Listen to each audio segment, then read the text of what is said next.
Why did it take so long? Can you guys lower the phone? I'm trying to do what I'm trying to do. Honestly, the reason why I didn't speak to the media after the game because I didn't want to be negative. I had already transitioned to the mindset where we were going through a tough time, and so me personally, the person I am, who just know I just have to go back to work, and ain't nothing I could do about it, and like I said after the game, I said I was raised, if I had nothing nice to say, I'm not going to say nothing at all. So I'm not just about to continue to compound the negative with the negative. So you guys can write more negative stuff. Like, you guys watch the game too, you know what I'm saying? So, like, you guys already know. So that's why I was like, there's nothing more that I can say, I'm not trying to make it worse than what it is. And so, and then on top of that, everything that I do, if I say something, I do anything, I'm classified as a monster, honestly, and it's honestly the opposite. You saw my frustration on the field. It wasn't about the play call. It wasn't about none of that. It was about my guy getting banged up, and I'm gonna need Smitty moving forward, and but that was it. I apologize to my teammates today, because they shouldn't have to answer questions on my behalf. I'm a man. I can speak for myself. I was actually looking forward to seeing one of the reporters here today because I wanted to ask him a question. I'm still going to say the question because he wrote a story, and I did read the story. It was about he said a veteran said something about me and this and that. So I was going to ask him, who is the veteran? Because I know who I am, and I know that's not, you can portray me however you want to portray me, but you know what I'm saying, at the end of the day, like, I know who I am. And so I try to be careful what I say because you guys still gonna write it up however you want to write it up. I was a journalism major, like that's what your job, you know what I'm saying? So I'm not upset at none of y'all or whatever, but that's just what comes with it. So why did you feel the need to apologize to your teammates? Because to me, honestly, because I felt like I was doing the right thing.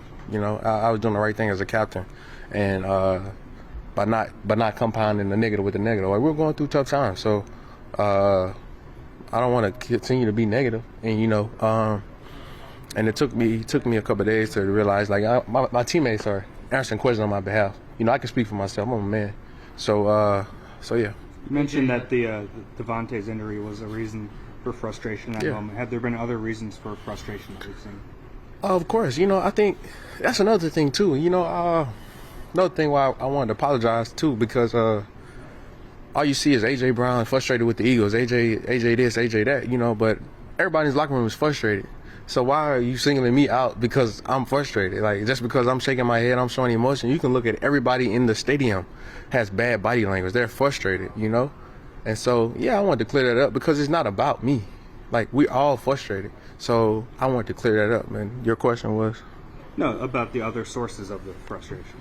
Yeah, because I want to win. Like, I want to win, and I'm trying to do everything in my power to win. Like,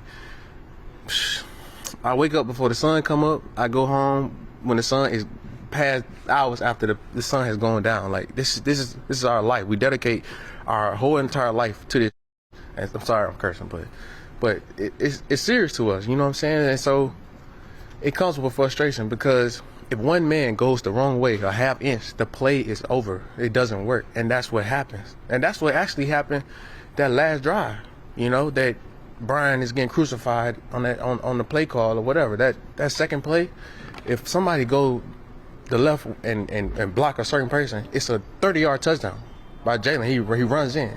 So that's why it's the greatest game that's the greatest game it is today, because it takes all 11 to be on the same page. And one person mess up, the whole play is over with. AJ, for the people that question whether you're upset with targets, and you talked about a reporter addressing things, how do you address that when you hear people questioning that you're upset because it's kind of an individual thing? I already kind of addressed that, but that's something I can't really control. Honestly, man, I don't even ask for the ball in the game.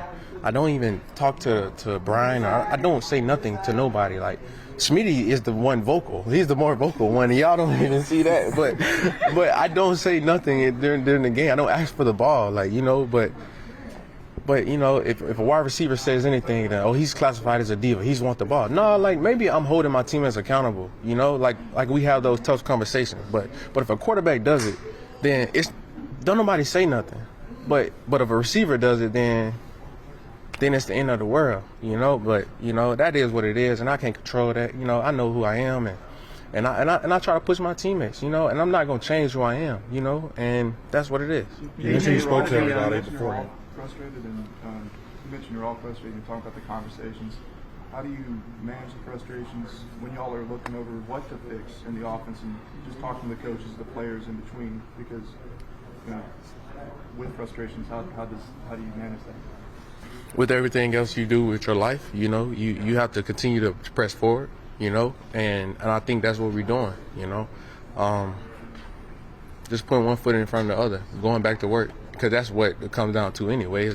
No talking. You can talk about it all day, but until you go on the practice field and you put in that work and you grind, that's the only way you're going to get out of a rut.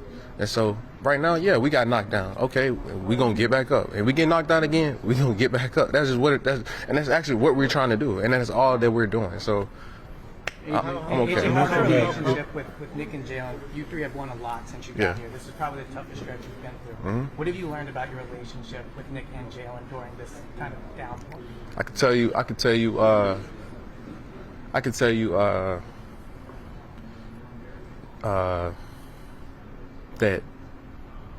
that may be things that Nick probably want to fix about himself, and I'll say, but the one thing I can't respect, loyalty is not one of them.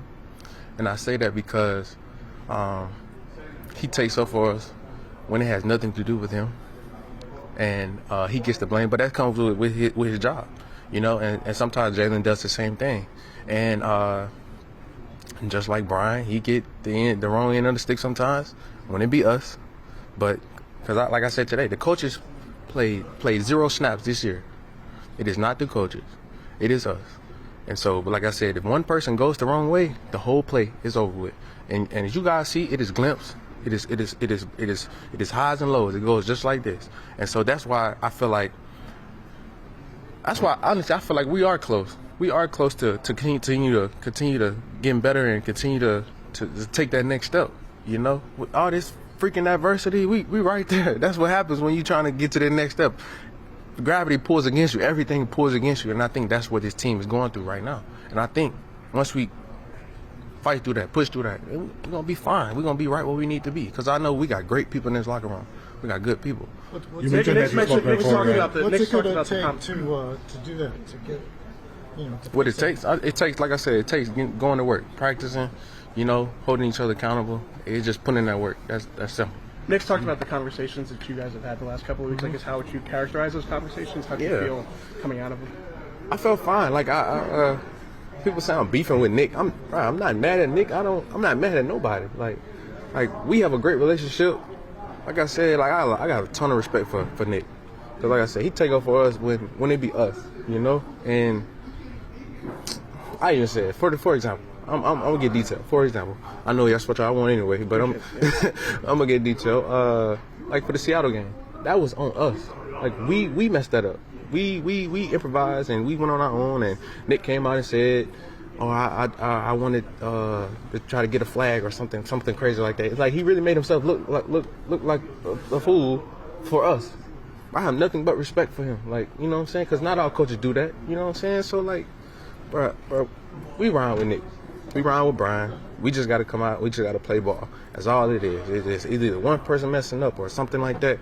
And not saying that somebody just trying to mess up, but it happens. We human. You know what I'm saying? So like, but like I said, there's highs and lows, and you see the glimpses. So that's why I'm like, but we right there. We right there. Despite everything, despite everybody saying this or saying that, like we right there. And we know we are. And that's the only thing that matters, that we know. You know, you can say whatever you want to say. Then it's going to be like, oh, what is going on? Oh. What if it don't happen? Then we're gonna try again. That's just what it is, and that's how you have to approach life. AJ, also reception when asked about the players are the ones out, making the plays. Does everybody in this locker room feel that way? I can't speak for everybody in the locker room. I can't speak for everybody in the locker room, but they don't play. Do the coaches play? Have you seen a coach on film play? Well, there shouldn't be no question about it then. Honestly. When you look at the way that these guys are, And I'm not calling out. I'm not just bashing my team or none of that. But I'm just saying. But like, you shouldn't blame nobody who don't lace their cleats up. So I'm not saying that we are blaming or whoever media blaming. I'm just saying we play. When it comes to Jalen, what are the pluses and if there are any drawbacks of being essentially best friends with the quarterback when you're going through some less than ideal times?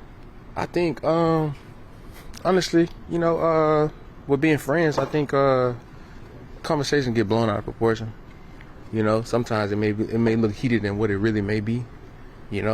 And nowadays everything is broadcast. If we have a conversation and we're arguing, I'm arguing about targets or something like that, and in reality, just something that we may saw or he didn't see or I didn't see, or something was said, and that'd be the end of it. It doesn't be that deep. But the media, the reporters say whatever, on TV, the commentators say whatever, the whole world go with it, and that's just how it happens. So. AJ, when you look at the way that AJ, you said you're not complaining about targets, but you haven't had a 100-yard receiving game in the past 4 games. You haven't had a touchdown during this losing streak, and you only had 1 target in the second half last week. Isn't targeting you part of the solution here? I mean, I'm always say, like I said last year, if you throw me the ball 105 times, I'm gonna win 106 times. That's me as a wide receiver because I feel like I could change the game in the moment. But if I don't get the ball, all right, he may felt like that was best. So there's nothing I can do about it. Like I said, I was not mad about the call or whatever. I was upset at my partner going down. I saw he got rolled up, and now because I know I'm gonna need Smitty down the stretch. So that's what it was, and people may not believe that, but I don't care, man. This shit, it's at this point, like, I don't care. I don't care. They're gonna create whatever narrative and like I'm splitting the locker room and all this. That's and honestly, I'm kind of glad. What's his name? What's the reporter name? Mark. I'm kind of glad he's not here because I was gonna ask him because I wanted to know like who's saying that because I know my teammates are around for me. They and I'm around for them, and I got that back. So. How does you to be back before you get to the playoffs? I mean, I've been in the league long enough, so I know what I'm capable of doing. I know how to play this game, but it'd be good always to get back out there. Yeah, I love to play. How bad was the knee before you really let it go back to? It was bad. So, but I was just making it through. You know what I'm saying? We did good maintenance, had good treatment for it. Training staff did a great job of maintaining all that good stuff. So, yeah, man, I was going through it for about 2 years. It was good, though. That turf doesn't have the best reputation. It's the worst reputation, right? I don't know why they don't get that fixed, but it's all right. They rich as I don't know why they won't. So you expect to be back? Nick said there's a chance for everybody to play this weekend. Yeah, it's a good chance for everybody. Yeah, we're gonna find out though. What difference can you and Zach make on this defense when you two are back? For sure, what Zach's gonna bring is a lot of physicality. Like I call him crash dummy because he like to just hit folks in the face. I don't understand that, but I do understand it because he just like hit folks. But I don't understand it. But yeah, just me, just a veteran presence, just communicating, just experience, 11 years playing good ball still. So yeah. So you coming back, how important is it? Communication with everybody being in the right spots. But I mean, you've had a change with the play caller in defense. So is there kind of some ambiguity or guys getting used to things? Guys are in and out with injuries and things like that. I don't know what kind of word you used with the A word. Ambiguity. That's a word I don't understand. Come on, you know what ambiguity I do not know what that means. I may not even know, but I think it's like confusion about we're getting on the same page. Yeah, it could have made it that easy. Got to dumb it down for me a little bit, just a little bit. That was a big word. I'm like, what? I said, I don't know what that word means, but I know that got to be a big time word. But everybody getting on the same page, I guess. Yeah. You guys have been in and out. You've had a change with the play call. Right. You're trying different things. Like, how do you get back on the same page with everybody? Practice, great leadership, understanding group meetings, understanding what another guy is thinking, and communication, man. So communication really is the key of everything. So just got to communicate better. How tough has it been for you to watch Ooh, What's happened? It's been tough. It's been tough, you know. But I'm with this group, man. I'm looking forward to coming back soon, helping these guys contribute, and I get to pushing in the playoffs. We haven't gotten to see you in practice yet, but like regardless, how is the rehab going, and what kinds of things have you been able to do? It's fantastic, yo. So I'm doing pretty good, moving pretty well. So you know, just day by day, and we see how it go. What did you learn about the secondary from marching? Say again? What did you learn about the secondary from marching in the last few games? Just watching them, just really just paying attention, just trying to get them points on, just helping the younger guys out, you know. So like these young guys still kind of learning. So I'm just trying to get my thoughts on everything. But I say we're playing a little bit better. You know, we got to continue to keep competing, and you know, the only thing I'm concerned about really is what falls on the secondary lies on the third down call to getting off the field for us. So I think I just told the group, man, we got to be better on third down. Like you mentioned the younger guys, what was your reaction to Sid's pick six? Oh, Sid pick six was amazing, right? I don't know if you watched Baywatch, but he looked like a guy running on Baywatch on the sideline. I'm like, you know what I'm saying? Go Sid, you know what I'm saying? You know, but yeah, I mean, he was striding, you know, a long stride, you know. I think he was like the fifth person that done did that in Eagles history. He in the playbook right now. He's doing good. I was surprised he caught it. You know what I'm saying? That's good for him, man. See him make a pick six. Definitely his first one. So it's fun, man. It's fun. It's good for him. Last year, you guys had the pass rush and the coverage together, married. Mm-hmm. And Josh Sweat, other guys have talked about, we're just not able to do it this year. What do you think is that missing ingredient trying to get them together, helping each other out? It's a lot, you know. It takes a team, you know, everybody on the same page. Like I said, sure, we had different adjustments. Got new DC coming in, so we got to understand what his rush plans are. So I could just say, guys, they never really get their full comfortable, I guess, as you can say, and get the full pass rush, and then with the back end, like it's all marriage together. So when they playing good, we play good. We play great, they play great. So if we both off, that's a long story, you know. So can it get right here? Oh, it will get right. You know, we kind of determined on that, and like I said, we're looking to make a good push. You know, we're gonna worry about the Giants this week, but we sure we're looking for a good push in the playoffs. You think your scope could be kind of like a two-step, your procedure? Say again? Your procedure, your surgery. Can it be a what? Like 2 steps backwards, kind of 3 steps forward type of thing, where you come out kind of better than. Oh, I know I'm gonna be way better. You know, because. I mean, if you ain't got to wake up with that little painful feeling, so it feels so much better to wake up, chill. Yeah, after the game, I could probably just get up and just play with the kids instead of like, hey, man, get back. Daddy knee hurting. Leave me alone. When was the last time you felt that good? Huh? When was the last time you felt that good? Man, a long time. Like, since I was like, my young days, you know, like 2018, them type of days. I was feeling, but now, I'm feeling real good. You know what I'm saying? So. My boy back there, I can use duck that high. Look, they trying to make you because you're the shortest one. Yeah, what's up, big timer? Does it make sense for some of the better guys to sit this weekend? Do it make sense? Oh, nah, that ain't making no sense right now. Nah, because we ain't playing great enough to be sitting down, and we need to go into the playoffs with a lot of good momentum. And I know everybody worried about their bodies, but on this team, everybody know in their heart, like, hey, we got to go out there and play like a complete, clean game where that stuff is just executing. And yeah, man, we got to get going. Ain't no way we need to be sitting down. But, that is up to coach. But for me as a veteran guy, definitely me watching, it's not the film we want to put out there and go into the playoffs like that. So we got to go out there and play a little better. HA sense where you're like, get this done now, get back to the playoffs. What are you talking about? The scoping? Yeah. Yeah. Well, it was something that we already discussed earlier during the year. And we said we had a game plan for it, so it was working for for the matter of time. But I'm just like, hey, coach, and it's rough. You know what I'm saying? I think it's delivered. Before I had got the surgery, it's like 2 games I didn't kind of finish because it was just too swollen and stuff like that. So, but we was losing as well. But I when came out, it was like, but he was like, sit it down, Slay, and so that was the best bet for me in my future. Because I do, like I said, I do need my knees to play against my kids when I'm older, because I'm gonna still be fresh.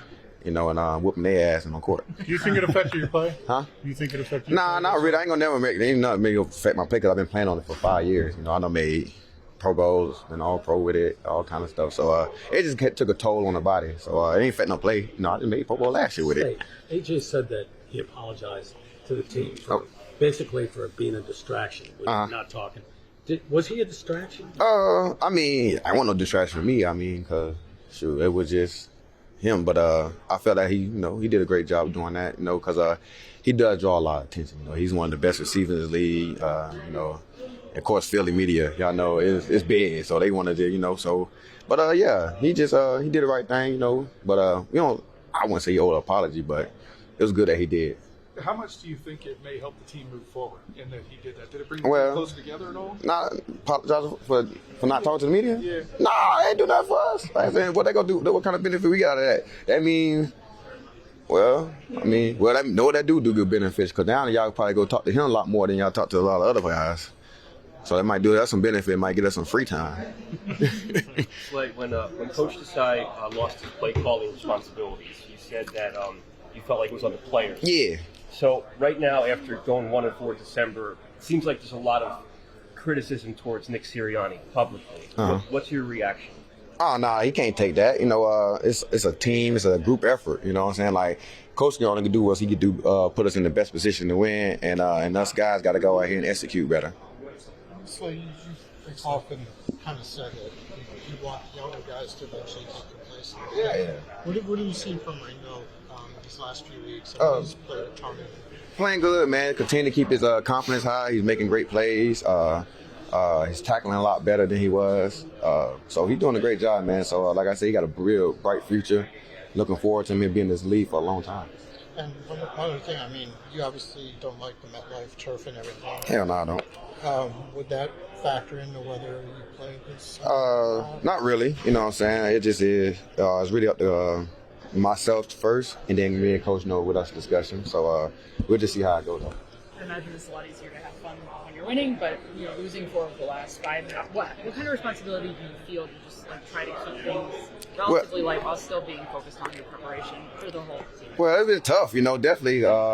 It's my first time. I always use my leadership skills, but this is the first time I really had to put my leadership skills in a test, because it's like the fact that definitely last year was my first time with C on the chest. That was probably the easiest captain of my life, situation, because we were just doing what we're doing. But this year was a real test to show my leadership skills, and it's been proven. It's been going well. It's just that we got to get going. Everybody know that. So, yeah.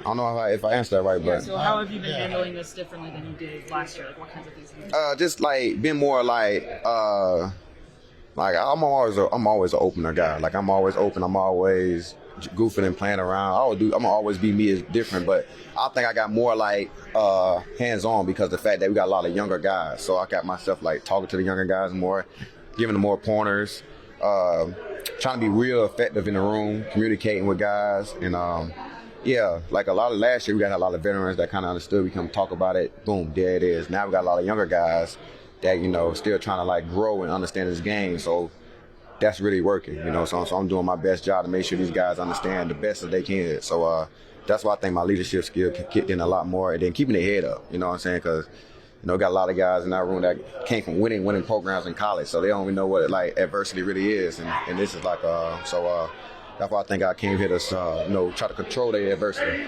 Yeah, you may have already been asked this, but how do you know not to speak, who should speak? Well, I don't know. It just comes from the heart, honestly. You know what I'm saying? I'm not really I've never been a vocal leader guy. I'm more of a work hard guy that, just go out there, play fast, play hard, to try to show you really what I do, to earn where I'm at, be where I'm at, instead of just preaching it. So, I do a little talking, but we kind of all grown men. So it's if I got to keep motivating you every day to do your job, that's not how I was raised. My mama said, she tell me one time, if I don't do it, you look like you finna get your butt whipped, you know what I'm saying? So that's what she used to do to me. So, and then it results of not doing your job here, you just get fired. So, so I do a little good motivation of just getting guys going, but not yelling at nobody, no, more encouraging. Yeah. Well, we just heard A.J. Brown talk about how you apologized to the team. Did you feel like that was necessary? It's been a big uproar, definitely in Philadelphia, over the past couple of weeks. Yeah, obviously there was a lot of, stuff that you would see about him not talking and his frustration and things like that the outside has thrown in on us, but I think AJ has done a tremendous job being a leader. I think we all knew, why he didn't want to talk, why he wasn't, things like that. But it was really cool for him to just, kind of put everything that he had on his heart on the team, and it's something that'll definitely bring us closer together, and hopefully we can use it to have motivation and use it as aggression going into the last little bit of the season we have here. We know as players. I don't think it was a distraction for any of us, the way we see AJ work every day at practice, the way we see him go about games. We got full belief. We all know the player that he is. As players, it's not a big deal. To me, especially, him not talking to the media or things like that. He didn't want to. Kind of drawing attention was what I was getting at. Yeah, like he said, he didn't want to turn a negative and add more negative on it. So, that was a decision that he made, and I have no problem with it. I don't think anybody on the team did, but I think it was a really cool, really good thing that he did, talking to the team and, kind of making sure everybody knew his perspective and his thought process behind what he was doing. Did the apology land, and did he need to give an apology in your opinion? In my opinion, no. But I spent pretty much all my day with him. Spent a lot of time talking to him. So I understood where he was coming from. But I think maybe not everybody in the locker room did. So I think anytime you have something so passionate on your heart, it's a good thing to get it off, and we can all come closer to him and support him in any way he needs, or it's just getting some off your chest that you have, getting weight off your back. So, really respect the way he handled it and the way he did it. And, it's never easy standing in front of the team and, explaining your thoughts, but he did it, and he did it really well. And I think it'll be a great thing for us to move forward on. Was it just players, or were coaches there too? Yeah, coaches were there too. So it was cool. Sometimes you do those players only meeting, and there's still the disconnect through upstairs, and it was cool that you think everybody in the locker room's a team, but this whole building's a team from top down. So it's important that everybody hears everything. Was Howie there? I think Howie's in all of our team meetings. I wasn't out there looking for him though. Right.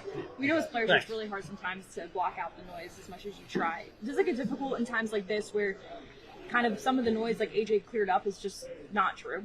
I think to an extent, you start to wonder where some of these, anonymous sources are coming from, and if it's a real thing or if it's someone just blowing smoke because they're upset, frustrated about something else. But the way that we go to work every week, I think it shows a lot about the people in this building, and that we care more about winning games and being productive on the field than we do about, someone not answering a question here and there. One big thing AJ said was that this is all on you guys as players. He said coaches don't play a snap. It's us out there. It's us making the mistakes.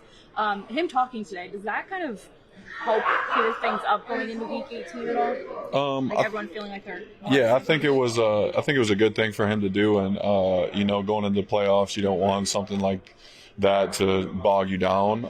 Not saying that it was or anything, but I think it's a good thing that he did, cleared the air, and we can all be on the same page going forward. Going forward to this game, the last game of the regular season, a lot of talk of, are you guys going to play, rest for the playoffs? Do you feel like you want to play, need to play? Yeah, we only get so many games each year, so I definitely want to play. We don't know how much longer we get after this, so I think it's important to go out there and make sure we have our best foot forward going into the playoffs. And I got to imagine with a good performance, that momentum going into the playoffs has to mean a ton. Yeah, if we can put a game together and, feel confident, that's just one more thing that we can have going in our direction at the right time. Here, obviously wasn't one of the last weeks he was here, but he's a phenomenal person, phenomenal player, phenomenal leader. He's a guy that cares about his teammates, he cares about the team, and I feel like that's why he felt the need to go up there and apologize. He not only apologized to the players, but to the coaches as well, because I guess he felt like just some of the questions that has been asked, about him to other people, he felt like he was upset that he kind of put people in that position. But I didn't feel like he needed to personally. I know where his heart is. I know who he is as a person and a player. I know how much he cares about winning, not about just his own individual stats and stuff like that. Obviously, when you have a great player, you want to be in position to make plays for your team to help the team win. But I didn't think any of it. But, obviously, I think we all appreciated him going up there and doing that and obviously saying some other words, which was pretty cool and, just kind of start the day off pretty good. Was there anything else coming from that meeting, guys talking to him about, how they felt about the last couple of weeks? I'm not sure you're going to have to ask them. I didn't have to say anything. But like I said, I think it was appreciated by everybody, especially the coaches and everything. But like I said, I didn't necessarily feel like he did because I already know who he is and I know where his heart is. Have you talked to him over the last couple of weeks, just kind of see where his head's at? Yeah, we always have conversations. Like you said, I think everybody in this building, was obviously a little bit frustrated about how, things have went over the past month or so, not playing to our full standard. But all the conversation has been constructive. All the conversation has been to talk about things that, we can do to get better. It's not a whole lot of just, pointing fingers at this person or that person. We're in a solution business, and we still have all our goals in front of us as far as, the main goal, obviously. So we're just trying to figure out ways to get better, and I feel like the more conversation that we're having with each other, not only just with AJ, but with everybody on this team, the better. AJ said that the coaches, he kind of went out of his way to say the coaches aren't out there, making plays, tackles, or anything like that, or catches. So how much, he kind of made it sound like, the players are the ones that really are to blame. How much do you guys feel that way, and how much is that the case? Yeah, it's I feel like when you look at football, obviously, you have the coaches that put the game plan together. They go out, obviously, they spend more time in this building than we do. They spend a lot of time trying to figure out what they feel as far as game plan wise will help us win. And I think that's what everybody in this building is doing. Then obviously, as players, we take that game plan. We obviously are in meetings all day trying to understand what the coaches are asking us to do. And it's our job to go out there and execute. So just like what AJ said, at the end of the day, as a defensive player, as a safety, I don't make the calls. You know what I'm saying? You got to go out there, whatever call it is, whether you're supposed to be deep, you have man-to-man, whatever it may be, you have to go out there and execute that call to the best of your ability. And sometimes that doesn't happen.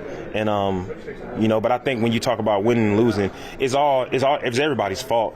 When you win, the coaches coach well, the players play well, and it's, vice versa when we lose. So I think, when you look at the things that's been going on the past month or so, whatever, I think we would put it on everybody, but I think everybody would say the same thing. So I don't look at it as like it's players' faults or whatever it may be. I just look at it like when a play is called, we got to go execute the call no matter what it is. So, yeah.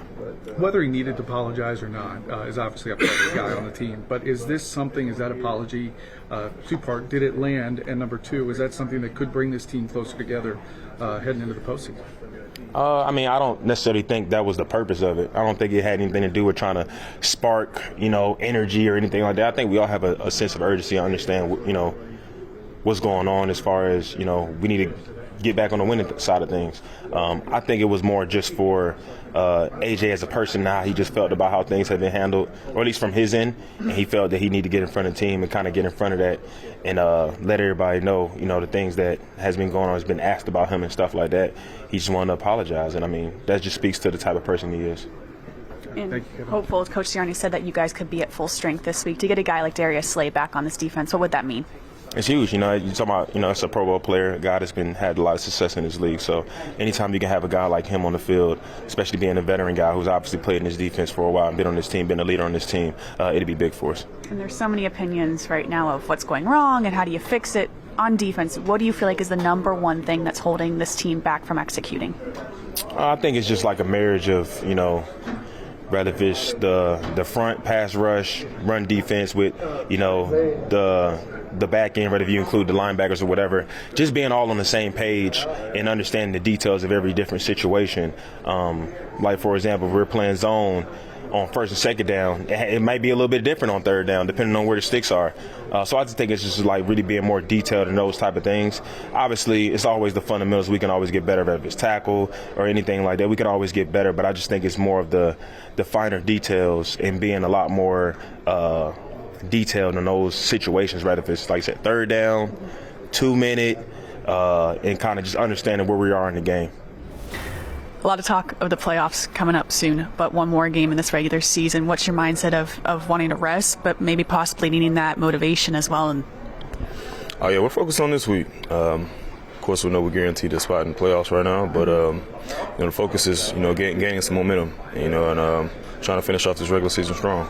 And what do you feel like on defense, the changes you guys need to make for this week? I think we need to, of course, play better at the end of the game as far as the 2-minute drive. But also, we got to focus on stopping the run because, we're facing another good running back, another good offensive line, Saquon Barkley, dynamic running back, and we got to make sure we stop the run first and foremost. And a lot of guys have mentioned execution the past month. Where do you feel like the execution kind of has gone downhill? Can you think of a practice date or a game where it kind of faltered and hasn't come back? Can't really think of a practice. I feel like we practice pretty hard around here. Where it kind of trickled down. I say for the most part, we've had some execution all throughout the season. Honestly, it's just been happening to us more so. I would say probably since the 49ers game, you start to see it, and really that was more so a lack of tackling that game, missing tackles and whatnot. But as long as we all communicate, from this day going forward, and just make sure we communicate across the board and we're all on the same page, I feel like execution will be a lot better. And Coach Sirianni told us he isn't sure, who's playing how much for this week, because when you mention it, you guys are looking towards the playoff eventually. Mm-hmm. Do you want to play? Do you feel like you as a veteran need to play this week? I'm expecting to play. I'm not going to go into do I need to play or do I not need to play. At the end of the day, we are in the playoffs, and that's going to be a big game, and we are guaranteed that game. But, they tell me to play, I'm going to be ready. They tell me not to play, I'm also be ready to play, but I'm going to sit down too. And where do you feel like defensively you guys are feeling right now? It's a long season. You're at the end. Do you feel the fatigue of a long year right now? I think everyone feels the fatigue of a long year across the league. We all play the same amount of games, so we're all going to be banged up. Everybody's going to be banged up going into the playoffs. It's really going to be about focus and make sure you execute those details throughout the week, watching film. Because there's a lot of film out there on the offenses that we play. Of course, there's a lot of film on us as well. But it comes down, like you said, execution. And the big story is that over there this week with A.J. Brown. But I have a feeling everyone kind of feels what he's feeling, the frustrations, correct? Yeah, we're all frustrated. So he's the only one feeling that way. Of course, he's a big name on this team. And in the NFL in general. So I feel like a lot of people are blowing it out of proportion. But we're all frustrated.